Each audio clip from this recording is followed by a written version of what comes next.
পশ্চিমবঙ্গের যুবশ্রী প্রকল্পের নতুন ওয়েটিং লিস্ট প্রকাশ হয়েছে।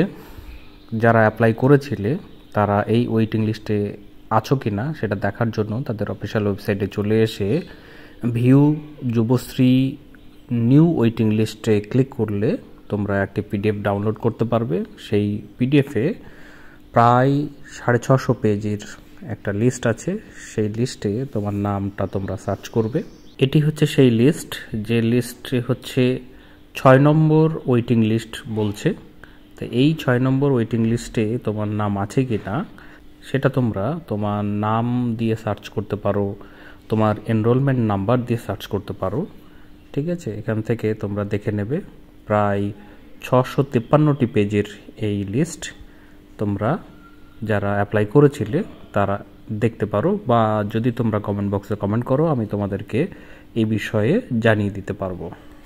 তো যে সকল কর্মপ্রার্থীরা এই তালিকায় অন্তর্ভুক্ত হয়েছে তাদেরকে আগামী 22 তারিখ থেকে 21শে মে এই তারিখের মধ্যে আবেদনপত্রটি এমপ্লয়মেন্ট ব্যাংকের যে ওয়েবসাইট সেখানে সাবমিট অ্যানেক্সার 1 লিঙ্ক আছে, তোমরা দেখতে পাচ্ছ।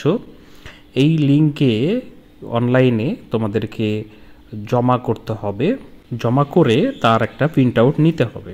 এই অ্যানেক্সার 1 প্রিন্ট আউট নেওয়ার পরে অ্যানেক্সার 2 এবং ব্যাংকের পাসবুক ও অন্যান্য যে সকল নথিপত্রগুলো আছে যেমন Aadhaar card, voter card, ration card সহ তোমাদেরকে আগামী 6 জুন থেকে 11 জুন পর্যন্ত এই তারিখের মধ্যে তোমাদের যে এমপ্লয়মেন্ট এক্সচেঞ্জ অফিস আছে সেখানে গিয়ে ভ্যালিডেশন করার জন্য জমা দিতে হবে।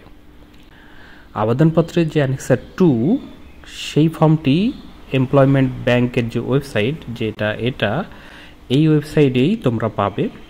যুবশ্রী প্রকল্পের সমস্ত শর্ত যদি তোমরা পূরণ করো তবেই কিন্তু আবেদনকারী হিসাবে তোমরা এই প্রকল্পের সুবিধা পাওয়ার জন্য বিবেচিত হবে।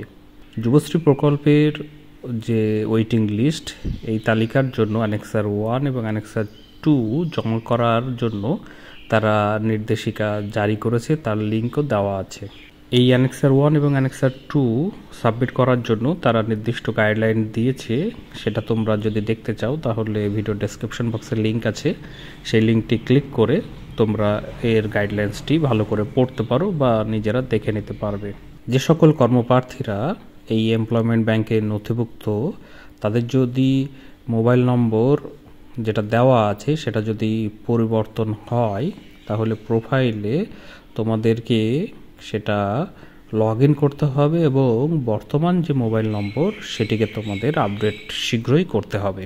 তো বন্ধুরা, এই ধরনের ভিডিও পাওয়ার জন্য আমার চ্যানেলের সঙ্গে জুড়ে থাকো, চ্যানেলটিকে সাবস্ক্রাইব করো, বেল আইকন যেটা সেটিকেও ক্লিক করো, তবেই পরবর্তীতে এরকম ভিডিওর নোটিফিকেশন তোমাদের কাছে সহজেই পৌঁছে যাবে।